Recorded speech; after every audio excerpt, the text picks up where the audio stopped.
उसकी जीत में तो मेरे खाते पर नहीं खा डाले। क्या ये ऐसे की जीत करेगा? इस देश के सिर से ये बड़ा बेचारे कब चलेगी? जिस देश में भीख मांगना लज्जा की बात ना हो, जहाँ बड़ी महात्मा गांधी यही आचार हो, उस देश की उन्नति में जो अभी सदियों का समय है। इस आदमी से कह दो कि कहीं और शादी मेरे पास बस है। नहीं बाबा, ऐसे हो तो दे दीजिए। बेचारा कब से मांगे जा रहा है, निराश हो जाएगा। या तो बाबा, तुम ऐसे फेंक पाओ, देखो मैंने कहा। अब इसकी आत्मा तुम पूछेंगे नहीं। अच्छे बाबा, दे दीजिए। बेचारा कितना भाग रहा है। जब पैसे नहीं है, इस सामने से कह दो कि धीरे धीरे गोदाम की ओर चला जाए, ताकि वहाँ उसे कुछ पैसे मिले। सुना सोफी, तुम यहीं रखो, हम लोग नाचेंगे। अपने सिविल फैक्ट्री के लिए जमीन मैंने तुम्हें बताया था ना, वो यही है। वहाँ पे हमारा फैक्ट्री होगा, वहाँ पे हमारा ऑफिस होगा और वहाँ पे हमारा फार्म हाउस होगा। बोलो कैसा लगा? बहुत अच्छा है। अब मेरे साथ क्या किया है कि इसके मालिक का पता लगा। चलो सोफी, सोफी, तुम इस आदमी से क्या बातें कर रही हो? पापा, ये अनपढ़ तो बहुत ज्यादा पहचान पड़ता है, तब फिलॉसफर है। तो इस तू जहाँ भी जाती है, कोई न कोई ज्ञानी से मिल ही जाता है। क्यों नहीं आते? कोई काम क्यों नहीं करता? तो भीख क्यों मांगता है? भगवान ने जन्म दिया है, भगवान की चाकरी करता हूँ। किसी दूसरे की ताबेदारी मुझसे नहीं हो सकती। तो तेरे भगवान ने तुझे अवसर क्यों बना दिया? इसलिए कि तुम भीख मांगना पड़े? बड़ा अन्याय है ना तेरा भगवान। भगवान अन्यायी नहीं है। मेरे पूर्व जन्म की कमाई ही ऐसी थी, जैसे कर्म किए हैं वैसे फल भोग रहा हूँ। अपने पापों का प्रायश्चित आप ही करना पड़ता है। तुम्हारे कहने का मतलब है कि हम लोगों का वैरागी हो जाना चाहिए। हाँ, जब तक हम बैरागी न होंगे भूखों पर नहीं मर सकते। शरीर में कटूच लगाकर भीख मांगना तो सबसे बड़ा दुख है। इस दुख से मुक्ति कैसे हो सकती है? साहब, बैरागी होने के लिए भभूत लगाने और भीख मांगने की जरूरत नहीं। हमारे महात्माओं ने तो जटा बढ़ाने और भभूत लगाने को पाखंड बताया है। अरे बैराग तो मन से होता है, संसार में रहे पर संसार का होकर न रहे, इसी को बैराग कहते हैं। ये तो नहीं कर सकता कि आदमी पर सब और तुम का असर न था। किसी आदमी को अभी पैसे न मिले तो मन में हंसना कौन लगेगा? हाँ, खुश मत करो उसे, देखो क्या कहता है। अगर जरा भी गुनगुनाया तो हंसर से बातें करूंगा, सारा फेरा फूट जाएगा। मांग चाहे भी ठेले ठेले के मेरे खुद जो की तरह चलता है। जावा कच्चा फेरा की हो, गाली करो। प्लीज मम्मा, कुछ तो दे दो। बेचारा अच्छा लगा करके तो दौड़ाया था। हर किस तरह कुछ मत करो उसे, मैं इसे फेराकी का सबक सिखाना चाहता हूँ। समझा उसे। मुझे बहुत खेद है, इस समय मेरे पास पैसे नहीं है। अगली बार आऊंगी तो तुम्हें निराश नहीं होना पड़ेगा। कोई बात नहीं साहब, भगवान आपका कल्याण करे। मामा, देखा आपने? इसका मन जरा भी मेला नहीं हुआ। कितना पैदा हुआ है उसके दिल से पूछो। और नहीं तो क्या, आगे का काल लगे रहा होगा।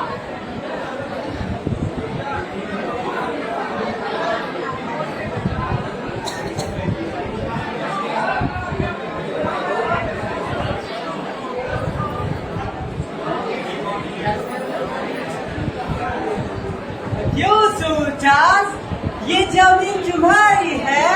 हाँ सरकार, उनको भी इतनी ही तो निशानी बच रही है।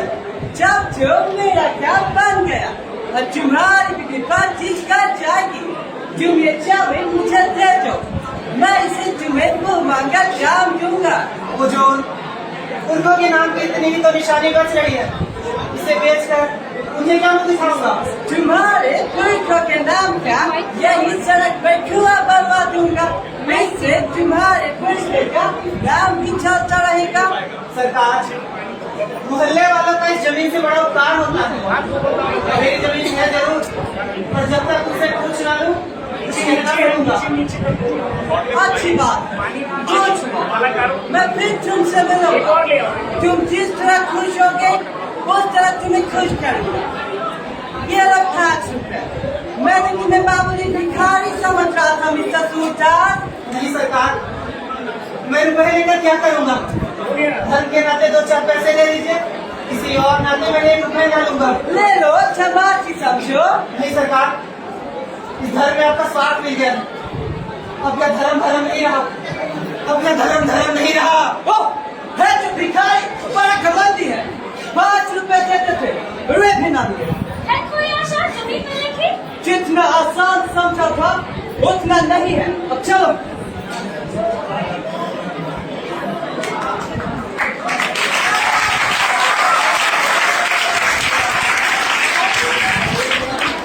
एक रोज सूरदास और भैरव में संग्राम छिड़ा, जिसकी वजह बनी भैरव की पत्नी सुभागी। असल में सुभागी की बुरी सास दोपहर में नहाई थी, तो सुभागी उसकी धोती छाटना भूल गई। गर्मियों के दिन थे, सो रात के समय बुढ़िया को दोबारा नहाने की सोची। वैसे भी वो गर्मियों में दिन में 2 बार नहाती थी और जाड़ों में 2 महीनों में 1 बार।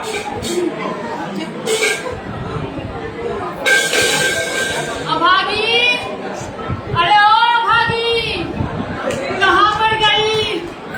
मेरी धोती तो दे दे। अम्मा, थोड़ी देर तो मेरी धोती पहन लो। अभी छाट के सुखा देती हूँ। आज आपकी धोती धोने की याद नहीं रही। हाय राम, अरे खाना ले आ, आज संगत होने वाली है। अम्मा, ओ माँ, आओ तुम भी खा लो। कैसे खा लूं मैं? कब से गीली धोती पहने बैठी हूँ। कैसे अपनी धोती खुद धो लिया करूंगी? ऐसा क्यों कहती हो अम्मा? उसने धोती नहीं धोई क्या? वो क्यों धोने लगी भला मेरी धोती? घर की मालकिन जो ठहरी 2 रोटी खाने को देती है, वो कम है क्या?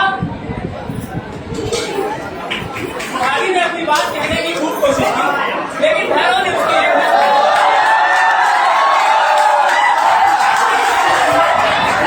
ऊपर से डंडा लेकर उसको मारने लगा।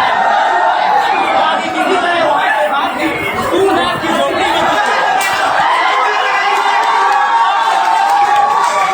और भटक हुए, मैं तो पहले तुम्हारी हड्डियां तोड़ूंगा, सारा पकड़ा भटक कर निकल जाएगा।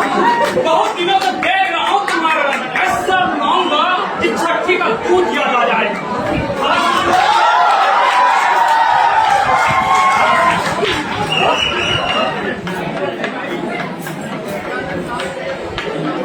रात के 2 बजे थे कि सूरदास की झोपड़ी से अचानक ज्वाला उठी। आसमान में लाली छाई हुई थी। ज्वालाएं लगातार आकाश की ओर बढ़ने लगी। आग बुझाने का प्रयत्न हो रहा था, लेकिन झोपड़े की आग ईर्ष्या की आग की भांति कभी नहीं बुझती। कोई पानी ला रहा था तो कोई यूं ही शोर मचा रहा था, किंतु अधिकांश लोग नैराश्यपूर्ण दृष्टि से यूं खड़े थे मानो किसी मित्र की चेतावनी हो।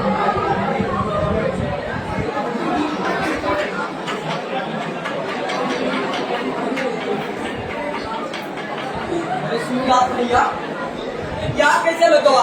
कहीं चूल्हे में तो आग नहीं छोड़ दिए? क्या झोपड़ी में जाने का कोई रास्ता नहीं है? अरे भैया, अब तो अंदर बाहर सब एक होगा बाहर। अरे दीवार तक जलत है। क्या किसी तरह अंदर नहीं जा सकता? ऐसे जाकर देखते नहीं, अब लक्ष्य यहाँ तक आ रही है। क्या चूल्हा ठंडा नहीं किया था? अरे यदि चूल्हा ठंडा किया होता तो दुश्मन का कलेजा कैसे ठंडा होता? सही बात। जी, मेरा लड़का किसी काम ना आए।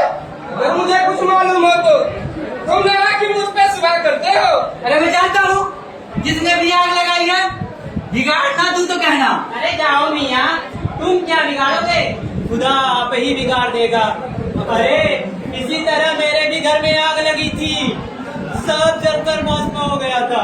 जिसके मन में इतनी बुराई हो, भगवान उसका सत्यानाश करे। हम तो लपट नहीं आती, हाँ, पूर जल के बाद धन जल रही है ससुर। हम तो अंदर जा ही सकता हूँ। अंदर कैसे जाओगे? अंदर तो चले जाओगे, लेकिन बाहर कैसे निकलोगे? अब जाओ, जाकर सो जाओ। जो होना था तो हो गया, अब बताने से क्या फायदा? सो रहूंगा, जल्दी क्या है?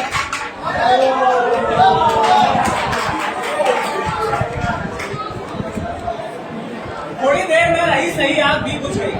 सब लोग इस दुर्घटना की आलोचनाएं करते हुए विदा हुए। चारों ओर सन्नाटा छा गया, लेकिन सूरदास अब भी वहीं बैठा हुआ था। उसे झोपड़े के जल जाने का दुख न था, उसे बर्तन आदि के जल जाने का दुख था उस पोटली का, जो उसकी उम्र भर की कमाई थी, जो उसकी सारी आशाओं का आधार था। पोटली के साथ रुपए थोड़े ही चल गए होंगे। रुपए अगर पिघल भी गए होंगे तो चांदी कहाँ जाएगी? अरे पहले पता होता कि अभी पति आने वाली है तो यही न सोता। पहले तो कोई झोपड़ी के पास आता ही ना, और कोई आग लगाता भी तो पोटली पहले ही निकाल लेता। क्या इसी दिन के लिए एक एक पैसे बटोर रहा था? क्या सोचा था और क्या हुआ? सोचा था गया जाकर पितरों का पिंडदान करवाऊंगा, अब उनसे कैसे गला छूटेगा?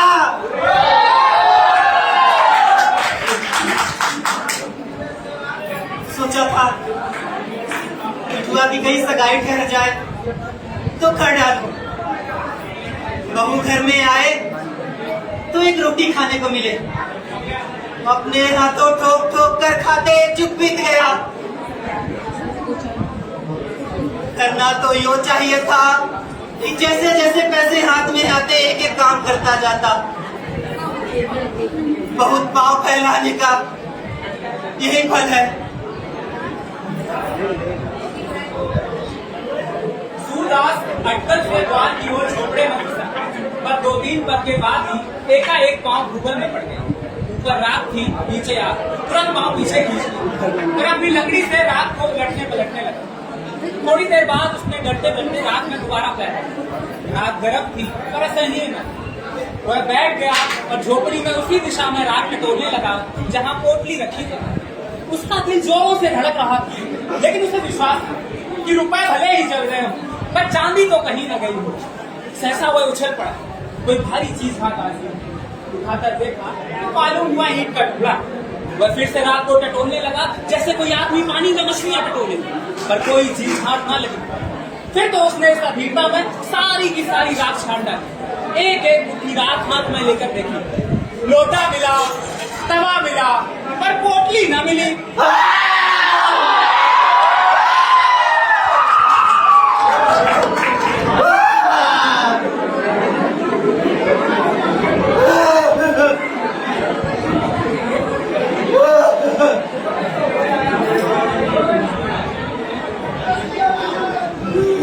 सूरदास,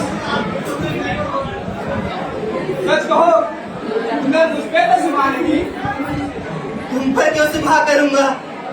तुमसे मेरी कौन सी अदावत थी? ये मोहल्ले वाले तुम्हें भड़काएंगे और मैं भगवान से कहता हूँ उस बारे में मुझे कुछ मालूम नहीं। अरे अब तो जो होना था हो चुका। कौन जाने किसी ने आग लगा दी या किसी के चिलम से उड़ कर लग गई। यह भी तो हो सकता है कि चूल्हे में ही आग रह गई हो। बिना जाने बूझे किस पर सुबह करूं?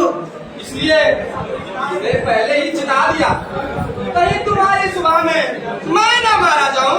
नहीं नहीं, तुम्हारी तरफ से मेरा दिल साफ है। जगदर को विश्वास हो गया कि ये भैरव की ही शरारत है। उसी ने सूरदास को बुलाने की बात कही थी और अपनी धमकी को इस तरह से पूरा किया। वह वहां से सीधे भैरव के घर गया। पूरा जल के बर्बाद हो गया। अरे हम आज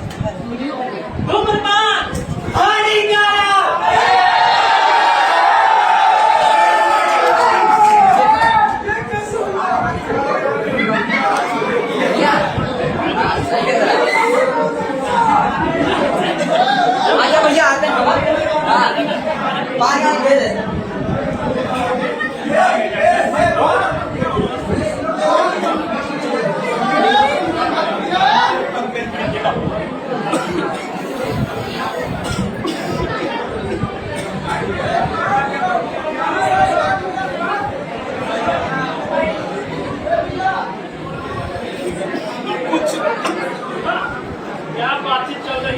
हाँ, सुना मैंने, सब लोग तुम्हारे ऊपर वाली सुबह करते हैं। अरे नायक राम की धमकी तो तुमने सुनी अपने कानों?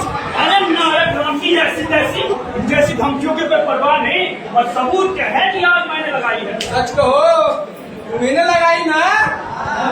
चुपके से किया सलाई लगा दी। मुझे कुछ पहले ही विश्वास हो गया था कि आग तुमने ही लगाई है, और तुमने ये बहुत बुरा किया। झोपड़ी में आग लगाने से क्या फायदा? 2-4 दिन में दूसरी झोपड़ी तैयार हो जाएगी। कुछ भी कहो, कलेजे की आग ठंडी हो गई, और तुम ये देखो इसमें क्या है? अरे ये तो रुपए है। ये सुभागे को बहका ले जाने का जुर्माना है। सच सच बता दो, ये रुपए तुम्हें कहाँ से मिले? उसी झोपड़े में बड़े जतन से धर्म के आड़ में रखे हुए बाजी रोज राहगीरों को लूट के लाता और उसी कोट ले रहा। मैंने गिरे 500 से ऊपर है बच्चों को इसी बात की गर्मी, अब सारी गर्मी निकल गई। देखता हूँ किसके पास चलता है। बिरादरी को बोझ बात देने का प्रबंध हो गया, वरना इस वक्त पैसे कहाँ? जानते ही हो आजकल की धंधा कितना महंगा चल रहा है। एक बात पूछे भैरव, क्या तारी बेच के पैसे कम पड़ गए थे कि बेचारे सूरदास के पैसे मार लिए?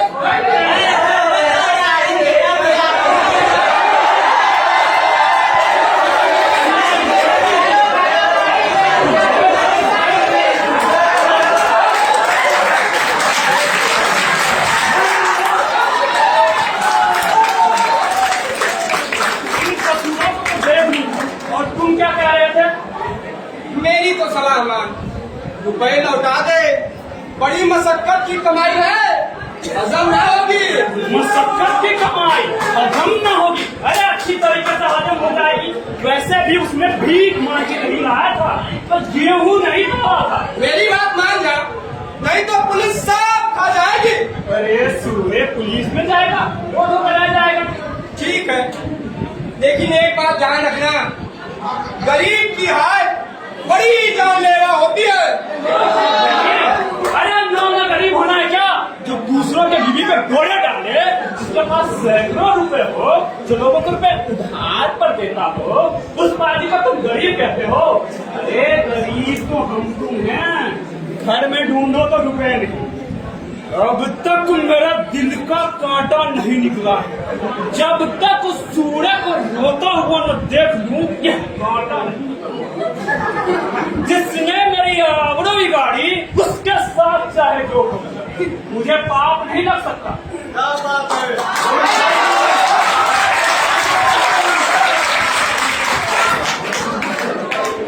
श्रद्धा का मन आज खोजा लेकर गलियों के चक्कर लगाने में ना लगा। भैरव को एक साथ इतने रुपए मिल जाए, ये बात उसके लिए असह्य थी। उसकी छाती पर सांप लौटने लगा।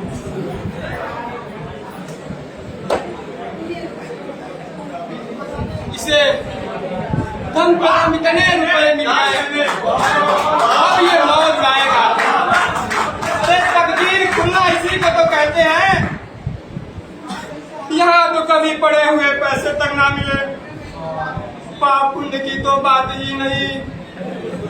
अरे मैं ही कौन रोज पुण्य करता हूँ? दमड़ी छदाम कौड़ियों के लिए टेढ़ी मारता हूँ, बाट खोटे रखता हूँ। अरे तेल की मिठाई को घी का कहकर बेचता हूँ। काम बुरा है, पर बाल बच्चों को पालना भी तो जरूरी है। घरों ने ईमान खोए तो कुछ लेकर खोया। काश कुछ ऐसा ही माल मुझे भी मिलता तो जिंदगानी सफल हो जाती।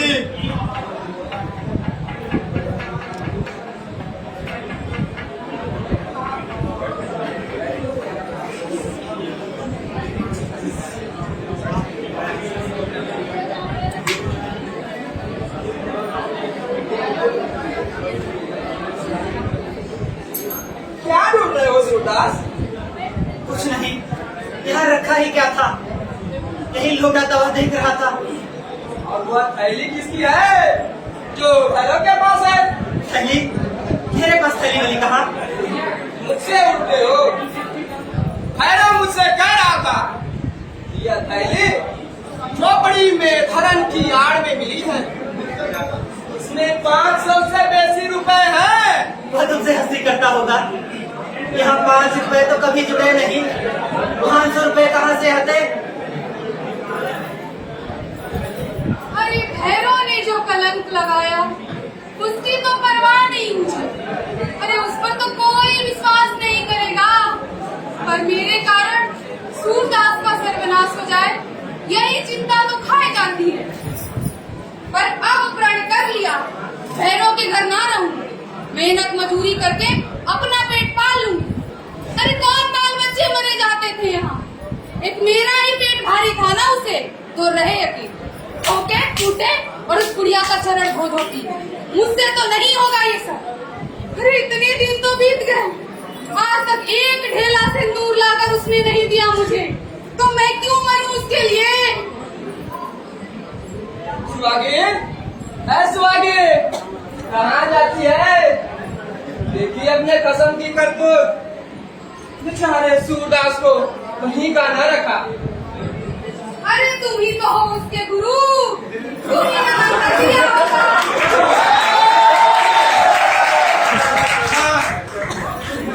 चोरी डाका न सिखाऊं तो मेरी रोजी रोटी कैसे चले। जब तक समझता था भैरव भला आदमी है, उसके साथ बैठता था, हंसता था, खेलता था, खाता था, पीता था, लेकिन आज के बाद कभी उसके साथ बैठा हुआ देखना तो मेरे कान पकड़ लेना। जो आदमी किसी गरीब का पैसा चोरी कर ले, उसकी झोपड़ी में आग लगा दे, अगर वह मेरा बेटा भी होता तो उसकी सूरत तक ना देखता। उसने सूरदास के सारे पैसे उड़ा ले गए। कहता हूँ लौटा दो तो मांगने को तैयार हो जाता है। फिर वही रट लगाए जाते हो। कह दिया ना कि मेरे पास रुपए नहीं थे, मेरे पास उतने रुपए होते तो क्या चैन की बंसी न बजाता। सूरे, अगर तुम भरी गंगा में डूबकर भी कहोगे मेरे रुपए न है तो भी मैं विश्वास न करूंगा, क्योंकि भैरव कह रहा था यह थैली उसी झोपड़ी में मिली है। तुम्हारी बात कैसे मान लूं? सूरदास, सही सही बताना, रुपए तुम्हारे थे? पागल हो गई है क्या? तुम की रातों में आ जाती है, मेरे पास इतने रुपए कहाँ से आते? पूछ इनसे, अगर रुपए इनके ना थे तो इस घड़ी रात बटोर कर क्या ढूंढ रहे हैं? रुपए तो इसके थे, इसका चेहरा कर देता है। हाँ, मैंने भी खाली देखी है। अब तो वो मुझे मारे या निकाल, रहूंगी उसी के साथ। अरे कहाँ कहाँ थैली छुपाएगा, किसी दिन तो मेरे हाथ लगेगी। मेरे कारण इस पर विपत पड़ी है, मैंने इसको उजाड़ा है तो मैं ही बसाऊंगी। जब तक इसके रुपए ना दिला दूं, चैन की नींद ना सोऊंगी।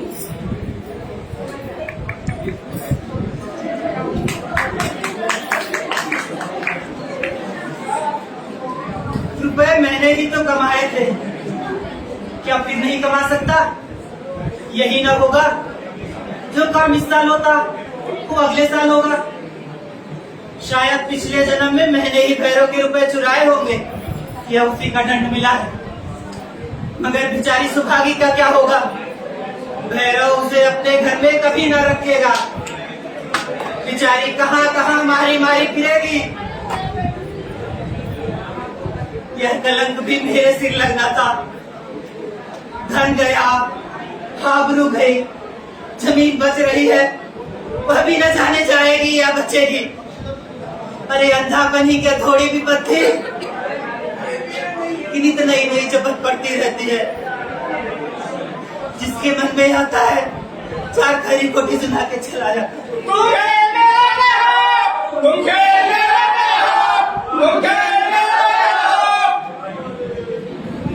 सूरदास कहाँ तो चिंता, ग्लानि, निराशा और क्षोभ के अपार जल में गोते लगा रहा। कहाँ यह आवाज सुनते ही उसे मालूम हुआ कि जैसे किसी ने उसका हाथ पकड़कर किनारे पर ला खड़ा किया। अरे मैं खेल में रोता हूँ, कितनी बुरी बात है। बच्चे भी खेल में रोना बुरा समझते हैं, रोने वाले को चिढ़ाते हैं, और मैं खेल में रोता हूँ। सच्चे खिलाड़ी कभी नहीं रोते, बाजी पर बाजी हारते हैं, चोट पर चोट खाते हैं, पर मैदान में डटे रहते हैं। खेल में रोना कैसा? खेल तो हंसी दिल लगी के लिए, दिल बहलाने के लिए है, रोने के लिए नहीं। सूरदास उठ खड़ा हुआ और विजयगढ़ की तरंग में रात के ढेर को दोनों हाथों से उड़ाने लगे। एक क्षण में मोहल्ले के अन्य बच्चे भी वहां आकर जमा हो गए। सूरदास को रात उड़ाता देख उन सबों के हाथ भी खेल आ गए। फिर तो वहां रात की वर्षा होने लगी। दम के दम में सारी रात बिखर गई और जमीन पर केवल काला निशान रह गया।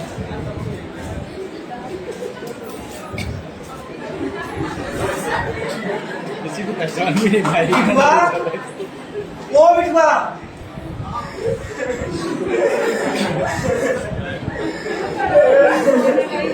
बाबा अब हम क्या रहेंगे बाबा? दूसरा घर बनाएंगे। और अगर कोई दूसरा भी गली चला दे तो फिर बनाएंगे।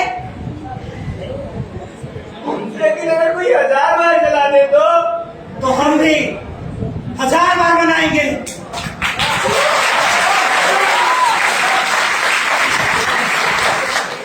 लेकिन अगर कोई 100 लाख बार चला दे तो हम भी 100 लाख बार बनाएंगे।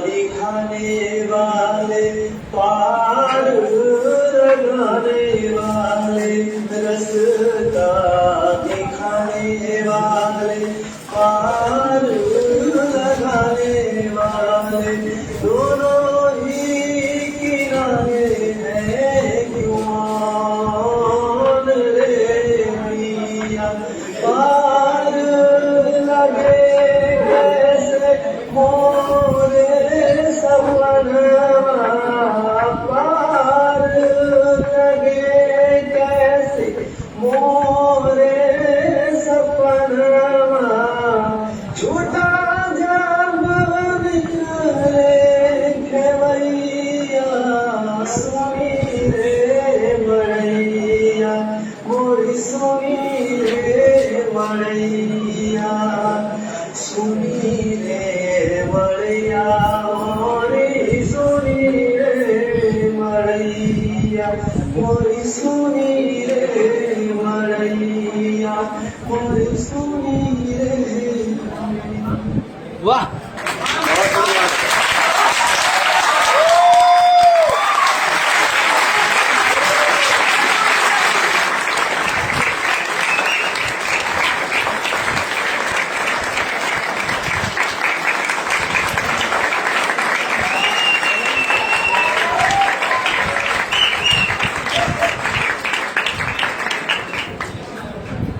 आप सभी ने इसको ध्यानपूर्वक सुना और जो बच्चे बीच में काफी अनुशासित रहे उनको भी धन्यवाद है और जिन्होंने ध्यान से सुना उनको भी धन्यवाद है।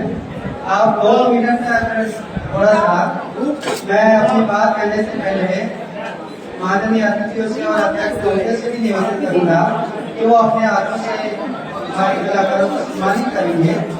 इससे पहले मैं अभी कहूँगा 2 मिनट इस नाटक की जो मंजर प्रक्रिया है उस पर आपको चर्चा करना चाहूँगा। फिर मैं एक शख्स को निमंत्रण करूँगा तो आगे और